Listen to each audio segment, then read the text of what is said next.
திரைப்பிரபலங்களை வைத்து வளர்ந்த கட்சி தான் திமுக. அந்த வகையில வந்து திமுக வளர்ச்சிக்கு எம்ஜிஆரும் ஒரு முக்கியமா இருந்தாரு, சிவாஜி கணேசன் அவர்களும் முக்கியமா இருந்திருக்காரு. எம்ஜிஆர் அவர்களுக்கு முன்பே சிவாஜி தான் திமுகவில் ரொம்ப மிகவும் அடிப்படை ஆதாரமாக இருந்தார்ன்றது.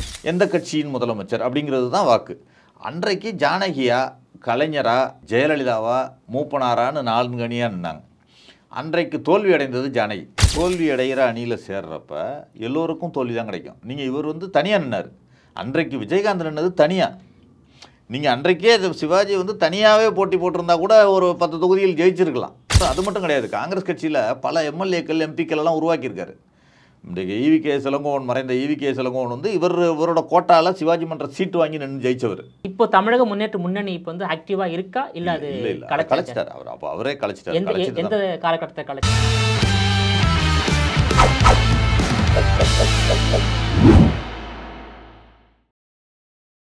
ஜெம் டிவி நேயர்கள் அனைவருக்கும் வணக்கம். நடிகர் திலகம் சிவாஜி கணேசன் சமூக நல பேரவையின் தலைவர் சந்திரசேகரன் அவர்கள் நம்மோடு இணைந்துள்ளார். நடிகர் திலகம் சிவாஜி கணேசன் அவர்களின் அரசியல் வாழ்க்கை குறித்து விரிவாக விவாதிக்கலாம். சார் வணக்கம். சார் வணக்கம். இப்போ நடிகர் திலகம் சிவாஜி கணேசன் வந்து திரைத்துறையில் யாரும் அடைய முடியாத உச்சத்தை தொட்டவர், உச்சபட்ச நடிகர். ஆனால் அவரால் வந்து அரசியலில் இதனால் கோலோச்ச முடியல. அவரும் அரசியல் கட்சி தொடங்கி கடைசியில் ஜெயிக்க முடியாமல் தோல்வியை தழுவி விட்டார். அப்புறம் கடைசியில் அதிலிருந்து விலகி விட்டார். அதுக்கு என்ன காரணம் சார்? நீங்கள் மேலோட்டமாக சொல்கிறீங்க. அரசியல் அப்படிங்கிறது வந்து பதவியை அடைவது மட்டும் இல்லைன்னு நான் நினைக்கிறேன். என்னோட கருத்து வந்து அரசியல் அப்படிங்கிறது முதலமைச்சராக அடைகிறது, அமைச்சராகிறது, எம்பி ஆகிறது, எம்எல்ஏ ஆகிறது மட்டும் கிடையாது. சமூக சேவை செய்கிறது எல்லாமே அரசியல் தான். சமூக சேவையில் ஈடுபடுவதற்கு அரசியலில் பதவி தேவையில்லை அப்படிங்கிறத நான் நடிகர் திலகம் சிவாஜி கணேசன் அவர்களோட வச்சு பார்க்குறேன். ரெண்டாவது, நீங்கள் அரசியலில் ஒரு கடைசியாக கட்சி ஆரம்பித்தார், தோல்வி அடைஞ்சார்னு ஒரு லைனில் முடிச்சிட்டிங்க. அதற்கான பின்னணி வாழ்க்கை நிறையா இருக்குது. அவர் அரசியல்லையும் யாரும் தொடாத அளவிற்கு எல்லோரிடமும் நட்பு ரீதியாக பெரியாரிலிருந்து கடைசியில் இருந்த ஜெயலலிதா வரைக்கும் அவர் பழக்க ரொம்ப நெருங்கி பழகியவராகத்தான் இருந்தார், ஒரு தலைவராக தான் இருந்தார். இந்திரா காந்தியெல்லாம் பேர் சொல்லி அழைக்கக்கூடிய அளவிற்கு இருந்தார். நேரு அவர்களோடு நெருங்கி பழகியவராக இருந்தார். அப்படிப்பட்ட கலைஞராக தான் இருந்தார். முதல்ல பெரியாரோடு அவருடைய அரசியல் வாழ்க்கை தொடங்கினுச்சின்னு சொல்லலாம். பெரியாரோடு திகாவில் அரசியல் வாழ்க்கை தொடங்கினுச்சின்னு சொல்லலாம். அதற்கு பிறகு திராவிட முன்னேற்ற கழகத்தில் எதுவும் பொறுப்புகளில் இல்லை என்று சொன்னால் கூட அண்ணா மீது உள்ள ஈர்ப்பினால் திமுக ஆதரவாக செயல்பட்டார். திமுக ஆதரவாக செயல்பட்டதோடு இல்லை, எல்லோரும் செய்யாத அளவிற்கு இவர் அந்த கட்சிக்காக நிதி திரட்டி நிறைய நாடகங்கள் போட்டு அதெல்லாம் செஞ்சு கொடுத்து அந்த கட்சிக்காக நிதி திரட்டி கொடுத்தவர்கள் இவரும் ஒருத்தர். பிரச்சாரம் அதே மாதிரி பல இதில் பிரச்சாரங்கள், தெருமுனை பிரச்சாரங்கள், நாடகங்கள். திமுக வந்து திரைப்பிரபலங்களை வைத்து வளர்ந்த கட்சி தான் திமுக. அந்த வகையில் வந்து திமுக வளர்ச்சிக்கு எம்ஜிஆரும் ஒரு முக்கியமா இருந்தாரு, சிவாஜி கணேசன் அவர்களும் முக்கியமா இருந்திருக்காரு. எம்ஜிஆர் அவர்களுக்கு முன்பே சிவாஜி தான் திமுகவில் ரொம்ப மிகவும் அடிப்படை ஆதாரமாக இருந்தார்ன்றது தான் உண்மை. இவர் அதாவது எம்ஜிஆர் வந்து திமுகக்குள்ளே வரும்பொழுது இவர் வந்து திமுகவிலிருந்து காங்கிரஸுக்கு போகிறார். ஆமாம், அவர் முதல்ல வந்து எம்ஜிஆர் வந்து காங்கிரஸ் அனுதாபி தான். ஆமாம் ஆமாம், அப்படி மாற்றம் நிகழுது. அதாவது சிவாஜி கணேசன் அவர்கள் வந்து ஃபஸ்ட்டு திக, அப்புறம் திமுக, காங்கிரஸ். ஆமாம், திக திமுகலெல்லாம் வந்து அவர் ஆதரவாளராக தான் இருந்தாரே தவிர அதில் வந்து ஒரு அடிப்படை உறுப்பினராகவோ அல்லது பதவியிலேயோ இல்லை. நான் கூட ஒரு கலைஞர் அவர்களை சென்று சந்தித்த போது அவர் சொன்னார், நான் வந்து கழகத்தை வளர்த்தவர்கள்ன்ற பட்டியலில் சிவாஜி கணேசனோட படம் வச்சுருக்கேன், போய் பாருங்கள் கருவூலத்தில்னார். போய் பார்த்தா அவர் கழகத்தை வளர்த்தவர்கள்னு சிவாஜி கணேசன் படமும் ஒரு 300 பேர் படங்கள் வச்சுருக்காங்க கருவூலத்தில். அதில் சிவாஜி கணேசன் படமும் இருக்குது. அந்த அளவிற்கு அவர் ஈடுபாடாக இருந்தவர் தான். ஆனால் அனைத்து கட்சிக்கும் ஒரு நட்பு ரீதியாக இருந்திருக்கிறார்ன்றதை நான் 1-2 சம்பவங்களை சொல்லணும். ஏன்னா கம்யூனிஸ்ட்டு தோழர் அவர் ஜீவா அவர்களோட ரொம்ப நெருக்கமாக இருந்திருக்காரு. கம்யூனிஸ்ட் கட்சிக்காக வீரபாண்டிய கட்டபொம்மன் நாடகம் நடத்தி அதில் வந்து நிதியை கம்யூனிஸ்ட் கட்சிக்கு கொடுத்துருக்காரு. அந்த அளவிற்கு அவர் சமூக சேவையில் மிகவும் அவர் கட்சியோ அரசியலையோ வந்து தனக்கான பதவியை பெறுவதற்கான ஒரு நோக்கமாக அவர் எண்ணி இல்லை அப்படிங்கிறது தான் நான் இங்கே குறிப்பிட விரும்புகிறேன். ஏனென்றால் அவர் செய்த சேவைகள் எல்லாம் எடுத்துக்கிட்டிங்கன்னா 1962 சீனா போரில் இருந்து கடைசியாக வந்த கார்கில் வார் வரை அவருடைய பங்களிப்பு இருந்திருக்கிறது. மத்திய அரசுக்கும் மாநில அரசுக்கும் எல்லாவற்றுக்கும் நிதி கொடுத்திருக்காரு. நிறைய ஒரு தடவை வந்து 500 பவுன் நகையை கொடுத்திருக்காரு மத்திய அரசு. 62ல சாஸ்திரி கிட்ட அது நீங்க சொன்ன சம்பவம் வந்து 62ல சீனா போரின் பொழுது நேராக சென்று தன்னுடைய மனைவி அணிந்திருந்த எல்லா நகைகளையும் தாலியை கழட்ட போனாங்களாம். வேண்டான்னு சாஸ்திரி தடுத்திருக்காரு.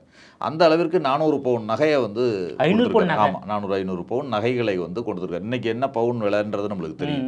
அந்த பவுன் நகைகள் எல்லாம் அவர் கொடுத்துருக்காரு. அதை தவிர பணமும் கொடுத்துருக்காரு. அது மாதிரி ஒரு வருடம் அதே பாகிஸ்தான் வரப்ப எல்லா கலைஞர்களையும் எல்லைக்கே கூட்டி சென்று அவர்களை மகிழ்வித்து நாடகம் நடத்தியிருக்கிறார். அப்படிப்பட்ட நண்பர் தான். நீங்கள் ஒரு அரசியல் வரலாறுன்னு சொன்னதுனால தோற்றார் அப்படின்னு சொல்கிற ஒரு குற்றச்சாட்டு இல்லை, அவர் மீது ஒரு பழியா ஒரு ஏதோ ஒன்று சொல்லிக்கிட்டே இருப்பாங்க நிறைய பேர். அவர் வந்து காங்கிரஸ் கட்சி சார்பாக மாநிலங்களை உறுப்பினராக வந்தார். ஆனால் அவருடைய கட்சி சார்பாக நாடாளுமன்ற உறுப்பினராகவும் சட்டமன்ற உறுப்பினராகவும் மக்களால் தேர்ந்தெடுக்கப்படவில்லை என்பதுதான் நான் தோல்வின்னு சொன்னேன். சொல்கிறீங்க. அதில் காரணம் வந்து சொல்லுவேன். என்ன சொல்லுவேன்னா, நீங்கள் அவர் கட்சி தொடங்கினதே கூட அவருக்காக, அவர் தான் முதலமைச்சர் ஆகணும்னு தொடங்கலை. நீங்கள் இன்றைக்கு யார் கட்சி தொடங்கினாலும் பாருங்கள், நான் தான் முதலமைச்சர்னு சொல்லி தான் கட்சி தொடங்குவாங்க. அது சிறிய கட்சியாக இருக்கட்டும் ஃபஸ்ட்டு. அப்புறம் அதற்கப்புறம் தோல்வி அடைஞ்சு வேறு சிறிய கட்சியான பிறகு வேற ஒருத்தரோட கூட்டணிக்கு போவாங்க. ஆனால் இவர் வந்து கட்சி ஆரம்பித்ததே எதற்காக என்று சொன்னால் 87ல், அதாவது எம்ஜிஆர் அவர்களுடைய மறைவுக்கு பிறகு காங்கிரஸ் கட்சி ஜானகி அம்மையாரை ஆதரிக்க வேண்டும், அவருக்கு தான் பெரும்பான்மை இருக்கிறது. 98 எம்எல்ஏக்கள் வச்சுருந்தாங்க அவங்க. ஜெயலலிதா தனியாக ஒரு பிரிவு வச்சுருந்தாங்க. 20-22 எம்எல்ஏக்களை பிரித்து அவர் தனியாக வச்சுருந்தாங்க. நம்ம வந்து பெரும்பான்மை இருக்கின்ற ஜானகி அணியை தான் ஆதரிக்கணும். ஏனென்றால் எம்ஜிஆருடைய மனைவி, அவர் இப்போ முதலமைச்சராக இருக்கார், அவரை தொடர விடுவோம், அந்த பேலன்ஸ் இருக்கிற 2 வருஷம் அவர் தொடரட்டும், அதற்கு பிறகு அவர்கள் கட்சி என்ன முடிவு எடுக்கிறது, நம்ம கட்சி என்ன முடிவு எடுக்கிறதுன்றதை பார்த்துப்போன்னு சொல்லி அவர் சொன்னப்போ, இங்கிருந்த இன்னொரு குழு வந்து ஜானகி அணியை ஆதரிக்கக்கூடாது, நம்ம அதை காங்கிரஸ் கட்சியை இதில் லீட் எடுத்து நம்ம வரத்துக்கான முயற்சிகளில் ஈடுபடணுன்ற மாதிரி சொன்ன உடனே ஜானகியை கவிழ்க்கக்கூடாதுன்றது எதிர்ப்பு தெரிவித்து வெளில வர்றார். கட்சியை விட்டு வெளில வந்து ஜானகி அணியினுடன் கூட்டணி வைக்கிறாங்க. அப்போ கூட திமுக இவரை கூட்டணிக்கு கூப்பிட்றாங்க. திமுக நீங்கள் கூட்டணிக்கு வாங்க அப்படின்னு சொல்லி திமுக கலைஞர் கூப்பிட்டார். ஏன்னா எல்லாரும் நட்பு ரீதியாக தானே இவர் பழகினவர் தானே. ஆனால் இவர் என்ன சொல்கிறாருன்னா, நான் எந்த நோக்கத்துக்காக வெளியில் வந்தேனோ, ஜானகி அம்மையார் ஆட்சியை கவிழ்த்தது தவறு, எம்ஜிஆரின் மனைவி ஆட்சியை கவிழ்த்தது தவறு, தொடர வேண்டும், அவர்களுக்குரிய பேலன்ஸ் ஆட்சியை அவங்க தொடரணும், மக்கள் தீர்ப்புக்கு எதிராக நம்ம பண்ணக்கூடாதுன்னு சொல்லிட்டு தான் நான் வெளில வந்தேன், அந்த அணியோட போகிறது தான் நியாயமாக இருக்கும்னு சொல்லி அந்த அணியோட போகிறார். அப்போ கூட அவர் வந்து தேர்தலில் நிற்கிற மாதிரி முடிவில் இல்லை. இவரே ஜானகி அணியில் தான் ஆரம்பி தான் அதற்கு பலமாக இருந்தார்னு வச்சுங்களேன். அவர் அப்போது கூட அந்த தேர்தலில் அவர் நிற்கிற மாதிரி இல்லை. ஆனால் ஒரு கட்சி தலைவராக இருந்து கொண்டு நீங்கள் நிற்கலைன்னாக்கா அந்த அணிக்கே பலம் சேர்க்காது, அது பலவீனமாக கருதப்படும் சொல்லி இவரை நிற்க வச்சாங்க. அப்போ கூட இவர் நான் முதலமைச்சர்னு சொல்லி நிற்கலை, ஜானகியை முதலமைச்சராக்குங்கள் சொல்லி தான் நின்னார் அந்த தேர்தலில். தமிழ்நாட்டை பொறுத்த வரைக்கும் யார் முதலமைச்சர் என்பதற்கு தான் வாக்கு. நீங்கள் எப்படி டெல்லியை பொறுத்த வரைக்கும் யார் பிரதமர், எந்த கட்சி அப்படிங்கிறது இருக்குமோ, அதே மாதிரி தமிழகத்தை பொறுத்தவரை யார் முதலமைச்சர், எந்த கட்சியின் முதலமைச்சர் அப்படிங்கிறது தான் வாக்கு. அன்றைக்கு ஜானகியா, கலைஞரா, ஜெயலலிதாவா, மூப்பனாரான்னு 4 அணியாக நின்னாங்க. அன்றைக்கு தோல்வி அடைந்தது ஜானகி, சிவாஜி அல்ல. ஏனென்றால் அவரை முதலமைச்சராக்க சொல்லி இவர் வாக்கு கேட்டார். அதை நிராகரித்தாங்க மக்கள். இல்லை, அதோட சிவாஜியால் ஆதரிக்கப்பட்ட ஜானகி தோல்வி தழுவியதும் சிவாஜிக்கு ஒரு தோல்வி தானே. இல்ல, அதுதான் தவறுன்னு சொல்றேன். நீங்க வந்து ஒரு ஓடுற குதிரையில ஏறுறதுன்னு சொல்லுவாங்கல்ல, ஜெயிக்கிற குதிரையில பணம் கட்டுறதுன்னு சொல்லுவாங்கல்ல, அது மாதிரி அன்றைக்கு இருந்த சூழ்நிலையில் 4 அணியாக பிரிந்து நிற்கும் பொழுது திமுக வெற்றி பெறும் என்று எல்லோராலும் கணிக்கப்பட்டது. ஈவன் நடிகர் திலகத்துக்கே தெரியும், தான் தோற்போம் என்பது அவருக்கே தெரியும். ஓட்டு போட வர்றப்பவே சொல்லிட்டாரு, அவருக்கே தெரியும். வெற்றி பெற்றிருந்தா அதுதான் சொல்றேன். நீங்க ஒரு தோல்வி அடைகிற அணியில சேர்றப்ப தோல்வி தான் கிடைக்கும், எல்லாருக்கும் தோல்வி தான் கிடைக்கும். அதுல வந்து இவரை மட்டும் தனியா அப்படி தேர்ந்தெடுப்பாங்க. 2005ல் தேமுதிகவை வந்து விஜயகாந்த் தொடங்கினாரு. 2006 நடைபெற்ற சட்டமன்ற தேர்தலில் அவர் மட்டும் போட்டிட்டு வெற்றி பெற்றார். அதன் பிறகு 2011 அவர் எதிர்க்கட்சி தலைவராக வரார். அந்த மாதிரி சிவாஜி கணேசன் அவர்கள் வந்து அந்த 1989 நடைபெற்ற சட்டமன்ற தேர்தலில் வெற்றி பெற்றிருந்தால் அவர் வந்து உண்மையிலேயே அரசியலில் வெற்றி பெற்றதாக நினைச்சிருக்கலாம். அந்த ஒரு எம்எல்ஏ வெற்றி பெற்று அவர் வெற்றி பெற்றார்னு எப்படி நீங்கள் சொல்ல முடியும்? நான் சொல்கிறது எதுக்குன்னா, நீங்கள் வந்து ஒரு தோல்வி அடைகிற அணியில் சேர்றப்ப எல்லோருக்கும் தோல்வி தான் கிடைக்கும். நீங்கள் இவர் வந்து தனியாக நின்னார். அன்றைக்கு விஜயகாந்த் நின்னது தனியாக. நீங்கள் அன்றைக்கே சிவாஜி வந்து தனியாகவே போட்டி போட்டிருந்தா கூட ஒரு 10 தொகுதியில் ஜெயிச்சிருக்கலாம். அப்போ ஜானகி அந்த டைமில் யாரும் விரும்பவில்லை. அதுதான் சொல்கிறேன், ஜானகியை ஏற்றுக்கொள்ளவில்லை. அந்த அதிமுகவே ஏற்றுக்கல இல்லை. நீங்கள் அதிமுக தானே அந்த இடத்துல அந்த நேரத்தில் வெற்றி பெற்ற அணி. அதிமுக ஆட்சி தானே இருந்துச்சு, எம்ஜிஆர் ஆட்சி தானே இருந்துச்சு. அது கவிழ்த்து அதற்கு பிறகு தானே தேர்தல் நடக்குது. அப்படி என்றால் என்ன, அங்கே தோற்றது யார்? அதிமுகவில் ஒரு அணி தோக்குது. நீங்கள் எம்ஜிஆர் வீட்டில் சாப்பிட்டேன், எம்ஜிஆர் கையால் வீட்டில் சாப்பிட்டோம்லாம் சொன்னவங்கலாம் எங்கே போனாங்க? ஏன் ஓட்டு போடல அவங்களுக்கு? ஆக ஜானகியே டெபாசிட் இருக்கிறாங்கல்ல. ஆக ஜானகியை நிராகரித்தார்கள் மக்கள். அது எப்படி ஜெயலலிதாவை ஆதரித்தார்கள் என்பது வேறு கதை. ஆனால் ஜானகியை நிராகரித்தார்கள். அங்கு வந்து சின்னமும் முடக்கப்பட்டு கட்சியும் அந்த பின்னணியில் இருந்ததினால் பின்னடைவை சந்திக்க வேண்டிய நேரம் சூழ்நிலை ஏற்பட்டது. அது மாதிரி தான் ஒரு மணியன் அவர்கள் வந்து இதயம் பேசுகிறது மணியன் அவர்கள் வந்து பேட்டி கொடுத்தப்ப அதுதான் சொன்னார். அவர் every time I miss the bus அப்படின்னு சொன்னார் அவர்கிட்ட பேட்டியில். என்ன அப்படின்னு சொல்லி விளக்கம் கேட்குறப்ப, நான் ஒரு பஸ்ஸுக்கு போகணும்னு நிற்பேன் ஒரு இடத்துக்கு, அந்த நேரத்தில் அந்த பஸ் வராது. ஆனால் நான் அந்த பஸ்ஸு வரும், நான் போக வேண்டிய இடத்திற்கு உள்ள பஸ் வரும், நான் இப்போ வேறு வேலை செஞ்சுக்கிட்டு இருப்பேன், அதை போக மாட்டேன் அப்படின்னு சொன்னார். அதுதான் மிஸ் பண்ணியிருக்கேன் அப்படின்னு சொன்னார். ஏனென்றால் இவர் வந்து காமராஜர் மறைவின் பொழுதே இவர் அரசியலுக்கு வந்து இவர் முழுநேர அரசியலில் ஈடுபட்டு இவர் பதவிக்கு வர வேண்டும் என்று நினைத்திருந்தால் அப்பொழுதே வந்திருக்கலாம். இல்லை, 1952லேருந்தே இவர் வந்து அரசியலில் ஈடுபாடு கொண்டு திராவிட கழகம், திமுக, அப்படி காங்கிரஸில் வந்து ஈடுபட்டு வராரு. மாநிலங்கள் உறுப்பினராகவும் இருந்திருக்காரு. மத்திய அரசுக்கும் மாநில அரசுக்கும் வந்து நிதி உதவியும் கொடுத்துருக்காரு, தங்கத்தையும் கொடுத்துருக்காரு. ஸோ அந்த அளவுக்கு மக்களுக்கு சேவை செய்திருக்காரு. திரைத்துறையில் உச்சபட்ச நடிகராக இருந்திருக்காரு. இந்த அளவுக்கு இருந்தபோது அவரையாவது மக்கள் தேர்ந்தெடுத்திருக்கலாம் இல்லையா? அது மக்களோட விருப்பம். நீங்க வந்து அது வந்து தமிழ்நாட்டில் எப்போதும் வரவேற்பு இருக்கின்றது. இல்ல, அவருக்கே அந்த நேரத்துல வரவேற்பு இல்லாம போச்சு. 2 பேர் ஜெயிச்சாங்க இல்லையா அந்த ஜானிகானில, 2 எம்எல்ஏ ஜெயிச்சாங்க. இல்ல விஜய், அது ஒருத்தர் இவரா இருந்தா கூட இவர் மட்டும் தான், PH பாண்டியன் மட்டும் தான் ஜெயிச்சாரு. அன்னைக்கு ஜெயிச்சது PH பாண்டியன் மட்டும் தான் ஜெயிச்சாரு. நான் என்ன தகவல் சொல்றேன்னா, நீங்க வந்து ஒரு வெற்றி தோல்வி என்பது அந்த தொகுதியை பொறுத்ததோ அல்ல நிற்கும் நபரை பொறுத்தது மட்டும் கிடையாது, சூழ்நிலை சந்தர்ப்பங்களை பொறுத்ததும் அமையும். நீங்கள் அவர் வெற்றி பெறாமல் போனது வந்து அவருக்கு நஷ்டம் கிடையாது. இன்றைக்கு சிவாஜி கணேசன் சொன்னால் இன்றைக்கும் உலகம் ஃபுல்லாக பெயர் சொல்லி அழைக்க எவ்வளவோ நீங்கள் மந்திரிகள்லாம் இருந்திருக்காங்க. யாராவது ஒரு முன்னாள் மந்திரி பெயர் தெரியுமா? இல்லை தெருவில் நடந்து போனால் பார்ப்பாங்களா? பார்க்க மாட்டாங்க. ஆனால் சிவாஜி கணேசன் ஒரு பேனர் வச்சா திரும்பி பார்த்துட்டு போவாங்க. இன்றைக்கும் அவருக்குள்ள மரியாதை குறையாமல் தான் இருக்குது. அவருக்கு வந்து இந்த எம்எல்ஏ, அதை தான் நான் முன்பே குறிப்பிட்டேன், அவர் எம்எல்ஏ பதவி அடைந்தோ MP பதவியை அடைந்தோ மந்திரி பதவியை அடைந்தோ தான் அந்த பெயரையோ புகழையோ பெற வேண்டும் என்ற தேவை கிடையாதுன்னு சொல்கிறேன். ஒன்று, அதை வைத்து சம்பாதிக்க வேண்டும் என்ற தேவையும் அவருக்கு கிடையாது. அவர் திரைக்கு முன்னால் நடித்தார் பாருங்க, திரைக்கு பின்னால் வந்து நடித்தது கிடையாது, மேடையில் நடித்தது கிடையாது. அவருடைய மைனஸே அதுதான்.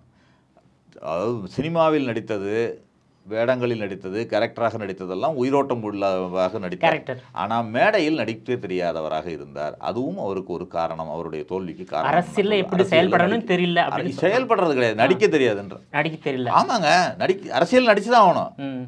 அப்போ எம்ஜிஆரும் ஜெயலலிதாவும் நடித்தார்கள், அரசியல் நடிச்சிருக்காங்க. எல்லாருமே அரசியலில் இருப்பவங்க, வெற்றி பெறவங்க எல்லோரும் நடித்து தான் வந்திருக்கிறார்கள். நான் இன்றைக்கும் சொல்கிறேன், அரசியலில் இருந்தால் சிலது நடித்து தான் ஆக வேண்டும்.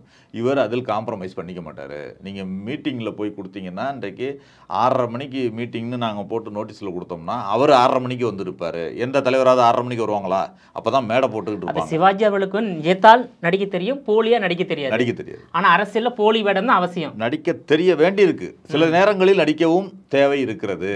அந்த நடிப்பு அவருக்கு தெரியாது, அதுதான் உண்மை. ஒன்று, நீங்கள் அவர் அந்த நேரத்தில் தோல்வி அடைஞ்சது இதெல்லாம் சொல்கிறீங்கல்ல, அவர் தெரிந்தே தான் அந்த தோல்வியை ஏற்றுக்கொண்டார் என்பது தான் உண்மை. அவர் நினைத்திருந்தால் 71லேயே காமராஜர் கூப்பிட்டு ஏதாவது தொகுதியை செலக்ட் பண்ணி நில்லுன்னு சொன்னப்போ நின்றுருந்தால் ஜெயித்திருக்க முடியும். வெற்றி பெற்றுக்கிட்டே வர்றப்ப நிற்கிறது ஜெயிச்சிடலாங்க. தோல்வி அடையிறப்ப நீங்கள் நின்று தோத்துட்டீங்கன்னு சொன்னால் என்ன அர்த்தம்? தோல்வி அடைகிறப்ப நின்று தோத்துட்டீங்க அப்படின்னு சொன்னால் என்ன அர்த்தம்? அதனால் அது ஒரு இரலவெண்ட்டுன்னு நான் நினைக்கிறேன். அவர் மட்டும் அது மட்டும் கிடையாது, காங்கிரஸ் கட்சியில் பல எம்எல்ஏக்கள் MPக்கள் எல்லாம் உருவாக்கியிருக்காரு. இன்றைக்கு EVK இளங்கோவன், மறைந்த EVK இளங்கோவன் வந்து இவரோட கோட்டாவில் சிவாஜி மன்ற சீட்டு வாங்கி நின்று ஜெயித்தவர் எம்எல்ஏ. அவர் கடைசியில் மந்திரி எல்லாம் ஆகலையா? அதனால் அப்படி இன்னொருத்தருக்கு சீட்டு வாங்கி கொடுத்து அவர்களை வெற்றி பெற வைக்கக்கூடியவர் தான் நின்று ஜெயிக்க முடியாதா என்ன? காங்கிரஸ் தானே முன்னாடியெல்லாம் MPக்கள் தொடர்ந்து தமிழ்நாட்டில் காங்கிரஸ் தானே ஜெயிச்சுட்டு இருந்துச்சு. இந்த கூட்டணியாக இருக்கலாம், அந்த கூட்டணியாக இருக்கலாம், ADMK இருக்கலாம், DMK இருக்கலாம், காங்கிரஸ் கூட்டணியாக ஜெயிக்குது. இவருடைய ஆதரவாளர்கள் 5-6 பேர் எப்பொழுதும் MP-யாக இருப்பாங்க. அடைக்கல் ராஜ் போன்றவர்களெல்லாம் இவருடைய கோட்டாவில் வந்தவங்க. அடைக்கல் ராஜ், CK குப்புசாமி போன்ற MPக்கள்லாம் 5-6 MPக்கள் இவருடைய கோட்டாவில் வந்தவங்க. கோட்டாவில் சீட்டு வாங்கி கொடுக்க வேண்டியவர், அதாவது இவர் ஆதரித்து இவர் ரெக்கமெண்ட் பண்ணி ஒரு MP சீட்டு வாங்கி கொடுத்து ஜெயிக்க வைக்க முடியும் என்று சொன்னால் இவர் அந்த சீட்டில் நின்று ஏன் ஜெயிக்க முடியாது? ஜெயிக்க முடியும்ல. ஆனால் அந்த பதவியை விரும்பவில்லை. இல்லை, எம்ஜிஆரை முன் உதாரணமாயிட்டு தான் ஒரு கட்சி தொடங்கியிருக்கலாம், அப்படிதான் நம்ம எடுத்துக்கலாம். நீங்க சொல்றது அதையும் அதுவும் தப்பு. எம்ஜிஆரை முன்னுதாரணமா வச்சு அவர் கட்சி தொடங்கல. எம்ஜிஆரை முன்னுதாரணமா வச்சு கட்சி தொடங்கியிருந்தா இவர் 70s தொடங்கியிருக்கணும். காமராஜர் மறைவின் பொழுது பழைய காங்கிரஸில் இவர் இருக்கார். ஸ்தாபன காங்கிரஸில் காமராஜருடன் பயணிக்கிறார். அப்போ மறைந்த பொழுது, காமராஜர் மறைந்த பொழுது இவரை அந்த காங்கிரஸுக்கு அந்த ஸ்தாபன காங்கிரஸுக்கு தலைமை தாங்க சொல்கிறாங்க, பா ராமச்சந்திரன் எல்லோரும் சேர்ந்து. ஆனால் இவர் விரும்பவில்லை. ஒரு கட்சி தலைமை பொறுப்பையோ அல்லது கட்சியை நடத்துவதற்கோ இவர் விரும்பவில்லை. அன்று இருந்த சூழ்நிலை வேறு. அன்றைக்கு தொடங்கி இருந்தால் இவர் எம்ஜிஆருக்கு முன்பே கூட அரசியலில் கோலோச்சுவராக இருந்திருக்கலாம். எம்ஜிஆரை பீட் பண்ணிக்கலாம். ஆமாங்க, எம்ஜிஆருக்கு முன்னாடி, எம்ஜிஆர் முன்னாடியே இவர் காமராஜரோடு இருந்து பயணித்து அவரோட எக்ஸ்பீரியன்ஸ் உள்ள ஆள் பண்ணியிருக்க முடியும். ஆனால் அவர் விரும்பாததனால் அதை ஏற்றுக்கொள்ளவில்லைன்னு சொல்ல வர்றேன். இது வந்து அரசியலையும் சிவாஜி கணேசன் விரும்பி உள்ளார். அதனால அவர் வந்து நடிப்பு திறன் வந்து ஒரு பக்கம் இருந்தாலும் அரசியலும் அவர் கவனம் செலுத்தியிருக்கார். அப்படிதான் எடுத்துக்கலாம் நம்ம.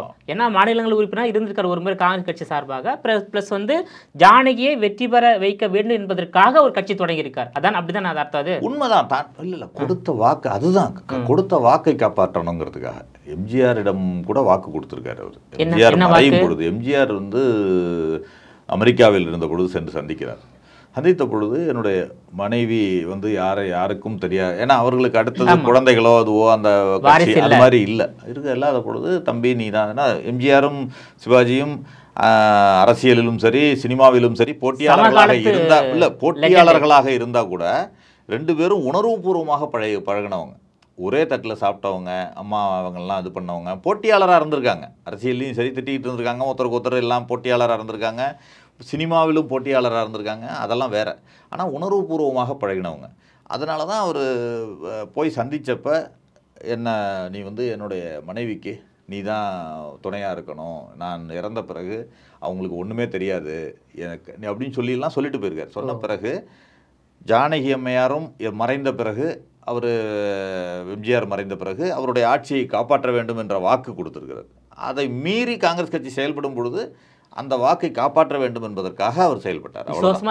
ஒரு நிர்பந்தத்தின் அடிப்படையில் தான் கட்சி ஆரம்பித்தார். அவரே விரும்பி கட்சி ஆரம்பித்து தான் முதலமைச்சர் ஆரம்பிச்சோன்னா 214 தொகுதியில் இவரில் போட்டி போட்டிருக்கணும்.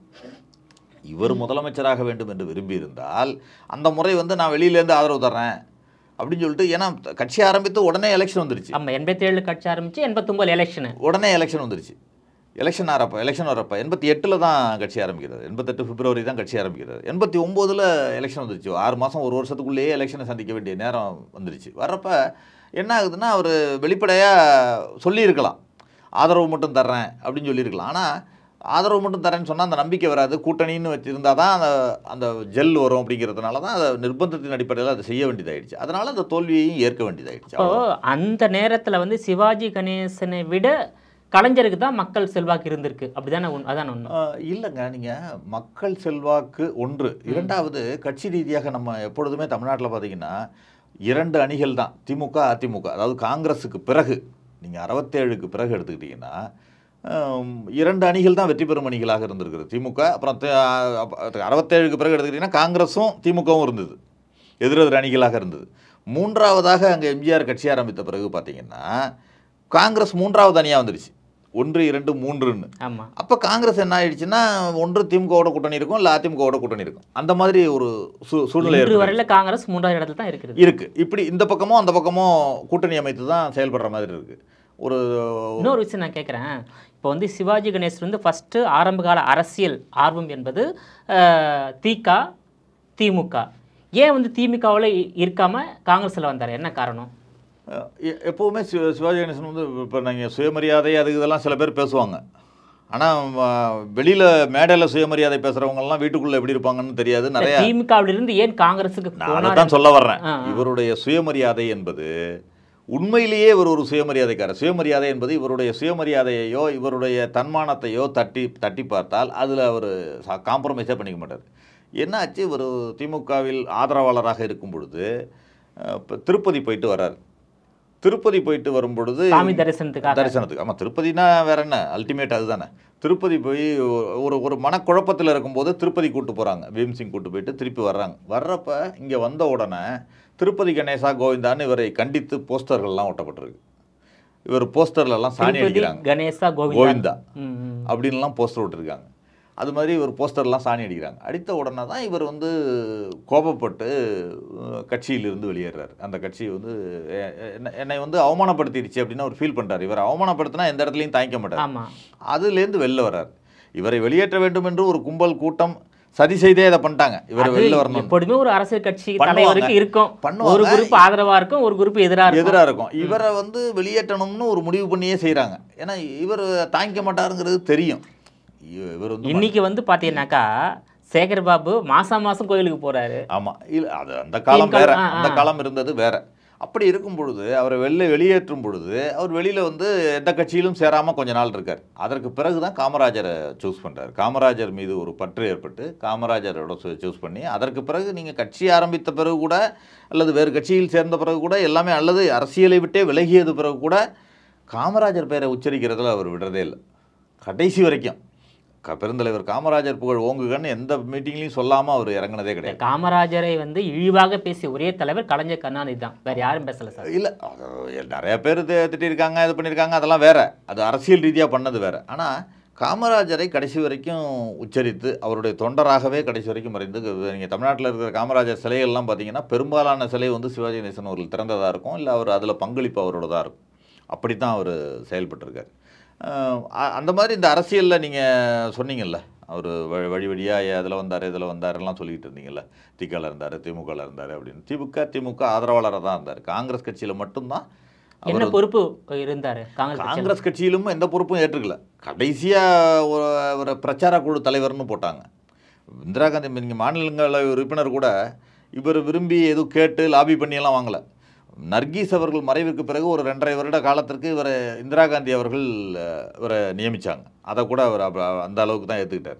இவர் அரசியலை, அதான் நம்ம திரும்பி அதே தான் சொல்ல விரும்புகிறேன், அரசியலை இவர் ஒரு சம்பாதிப்பதற்கான தளமாகவோ, ஏனென்றால் நீங்கள் அந்த 2.5 வருஷம் நான் ராஜ்யசபா உறுப்பினராக இருந்தப்போ கூட அந்த ராஜ்யசபா உறுப்பினருக்கான சலுகைகள் எதையும் அவர் எடுத்துக்கல. 2 வருஷம் தான் ராஜ்யசபா உறுப்பினர். 2.5 வருஷம் தான் இருந்தார். அப்படிங்களா? 2.5 வருஷம். ஏன்னா அவங்க நர்கீஸ் அவர்கள் மறைஞ்சிட்டாங்க.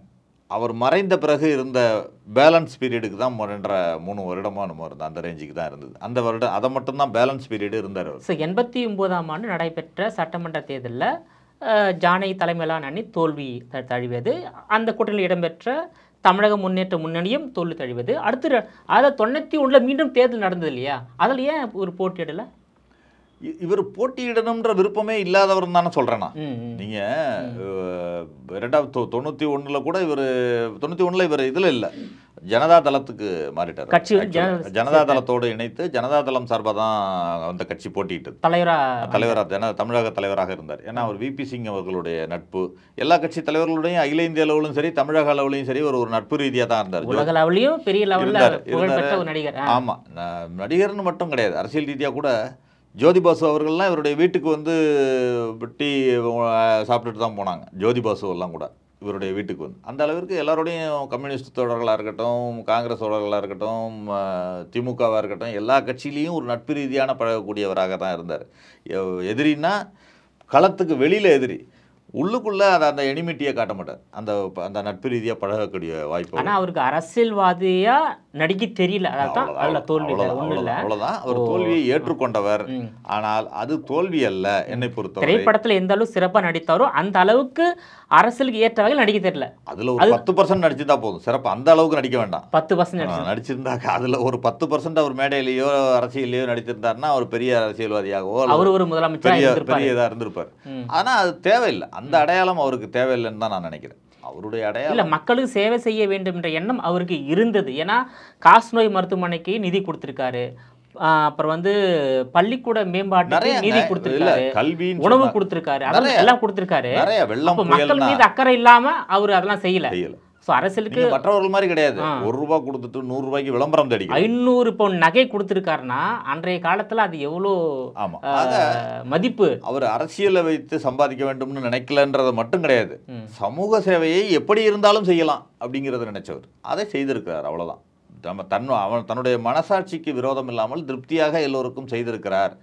உதவிகளை செய்திருக்கிறார். இன்றைக்கு அவர் கொடுத்த நன்கொடைகள் எல்லாம் எடுத்தீங்கன்னா 310 கோடி ரூபா வருதுன்னு கணக்கு எடுத்து சொன்னாங்க ஒருத்தர் எனக்கு. 310 கோடி? ஆமாம், வருதுன்னு சொல்கிறாங்க. அந்த காலத்துக்கும் உள்ள அந்த அதை எடுத்தீங்கன்னா அப்போ 1 லட்சம் மதிய உணவு திட்டத்துக்கு கொடுத்துருக்காரு. காமராஜர் மதிய உணவு திட்டத்துக்கு, நேருவோட மதிய உணவு திட்டத்துக்கு 1 லட்சம் கொடுத்துருக்காரு. 60s 1 லட்சம்னா இப்போ கோடி தானே. உலக தமிழ் மாநாட்டுக்கு நிதி 5 லட்சம் கொடுத்துருக்காரு. அந்த உலக தமிழ் மாநாட்டுக்கு தான் திருவள்ளுவர் சிலையை சென்னை பீச்சில் அவர் நிறுவி சொந்த செலவில் அவர் தான் போஸ்ட் கொடுத்தாரு அந்த திருவள்ளுவர் சிலைக்கு. அதெல்லாம் பண்ணியிருக்காரு. அதனால் விளம்பரம் இல்லாமல், நீங்கள் கர்ணன் படத்தில் நடித்தது கிடையாது, விளம்பரம் இல்லாமல் கர்ணனாக பல நன்கொடைகளை கொடுத்து அவர் அரசியல் ரீதியாக இல்லை என்று சொன்னால் கூட சமூக சேவையிலும் அவர் மேம்பட்டு நிற்கிறார். அதிலும் தன்னுடைய சொந்த பணத்தை எடுத்து செய்திருக்காரு. ஆனா மற்ற தலைவர்கள் அந்த மாதிரி அந்த நேரத்தில் கொடுக்கல இல்லைங்களா? கொடுக்கல இல்லையா? எம்ஜிஆரும் அந்த தரல இல்லைங்களா? ஜெயலலிதாவும் கொடுக்கல அந்த மாதிரி, கலைஞரும் தரல. ஆனா இவர் கொடுத்துருக்காரு. ஆனா இவரால் வந்து அரசியல் கோல் வச்ச முடியல. காரணம் அதுல அரசியல்வாதியா எப்படி நடிக்கணும்னு நடிக்க தெரியல. அதுதான் உண்மை. கடைசியா ஜனதா தளத்தை சேர்ந்து எந்த தேர்தலில் போட்டிட்டார் சார்? அவர் போட்டியிடல. தலைவராக இருந்து தலைவராக கட்சி நடத்தினாரு.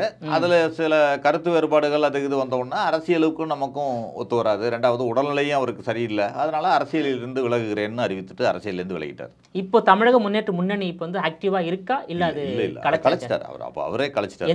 எந்த காலகட்டத்தை கலைச்சிட்டார் அவர்? 92லயே 89னா 90லயே 91லயே கலைச்சிட்டார். கலைச்சிட்டு 91 எலெக்ஷன்லயே ஜனதாதளம் சார்பாக தானே கட்சி நின்றுச்சு. ஆமா, கட்சி வந்து இணைத்தாரு. ஜனதா தளத்தோட தமிழக முன்னேற்ற முன்னணி இணைச்சாரு. கலைச்சாரா? இணைக்கிறதுன்றதே கலைக்கிறது தான். இணைப்பதே. ஆமா, ஒரு கட்சியை மெர்ஜ் பண்றாங்கன்னா மெர்ஜ் ஆயிடுச்சு. நான் அலையன்ஸ் நடத்திட்டேன். இல்ல அந்த கட்சியை மெர்ஜ் பண்ணி தமிழக ஜனதாதள தலைவர் ஆயிட்டார் அவர். 90லயே தலைவர் ஆயிட்டார். அடுத்து ஜனதாதளம் வந்து தேர்தல் சந்திக்குது அவர் தலைமையில. ஆமா, அவர் தலைமையில தேர்தல் சந்திக்குது. எந்த தேர்தல்? 91 தேர்தலே ஜனதாதளம் தானே. அதுல 91ல தான் ராஜீவ்காந்தி கொலையினால இந்த சிச்சுவேஷனை தேர்தல் சூழ்நிலையே மாறி போச்சு இல்ல. படுதோல்வி. 91 ஜனதாதளம் வந்து திமுக தலைமையில் கூட இடம்பெற்றது. படுதோல்வி. இருந்து வெற்றி பெற்றதெல்லாம் காங்கிரஸ் வெற்றி பெற்றதெல்லாம் என்ன இருக்கு? காங்கிரஸ் கட்சிக்கு பிரச்சாரம் பண்ணி 52 57 அப்பெல்லாம் காங்கிரஸுக்கு பிரச்சாரம் பண்ணியிருக்காருல்ல. 52ல காங்கிரஸ்ல இருக்காரு. இல்ல 52ல காங்கிரஸ் இல்ல, 52ல வந்து தீக்கால இருக்காரு. இல்ல, அது வந்தார் 52க்கு அப்புறம் தான் வராரு. வந்துட்டு 57ல காங்கிரஸுக்கு பிரச்சாரம் பண்றாரு. 57 57லயே பிரச்சாரம் பண்றாரு. 61 காங்கிரஸ்ல இருக்காரு. 71 எல்லாமே அந்த பீரியட் தொடர்ந்து காங்கிரஸ் தானே வெற்றி பெற்றுக்கிட்டு வருது. ஆமா, அப்பெல்லாம் காங்கிரஸ்ல இருந்து பிரச்சாரம் பண்ணிக்கிட்டு இருக்காருல்ல. அப்போ இவரோட லக்கி எங்கே போகுது? அதெல்லாம் கிடையாது. இவர் சொல்லி எம்எல்ஏக்கள் எம்பிக்களாக ஆக்க முடியுதுன்னு சொன்னால் இவருக்கும் அந்த ராசிக்கும் என்ன சம்பந்தம்? அதுவும் 2 சட்டமன்ற தேர்தலில் இவர் தலைமையிலான கட்சி வந்து படுதோல்வி. ஸோ அதன் பிறகு கட்சியிலேருந்து அரசியலேருந்து விலகிட்டார். அடுத்து திரைப்படம் நடிக்க போயிட்டார். அப்படி தானே? திரைப்படத்தில் நடிச்சுக்கிட்டே தாங்க இருக்காரு. நடிச்சுக்கிட்டே அரசியலில் இருக்காரு. நடிக்கல, சினிமாவில் நடிச்சுக்கிட்டு தான் இருக்காரு. அவ்வளோதான். கடைசியாக நடித்த படம் எது சார்? கடைசியாக வந்து படையப்பாவும் பூப்பறிக்க வருகிறோம்னு 2 படம் கடைசி ஒரே ஆண்டில். அதில் ஒவ்வொரு வருட கேப்பில் கடைசியாக பூப்பறிக்க வருகிறோம் தான் கடைசி திரைப்படம். அவர் பெயர் சொல்லக்கூடிய படம்னு சொன்னால் படையப்பாவை சொல்லுவாங்க. பராசக்தி முதல் படையப்பா வரை இன்னொரு பூப்பறிக்க வருகிறோம் படத்தை விட படையப்பா ஃபேமஸான படம். ஆமாம், அதனால அந்த படத்தை சொல்லுவாங்க. ஃபர்ஸ்ட் படம் வந்து பராசக்தி. ஸோ உங்களுடைய விரிவான தகவலுக்கு ரொம்ப நன்றி சார். நன்றி.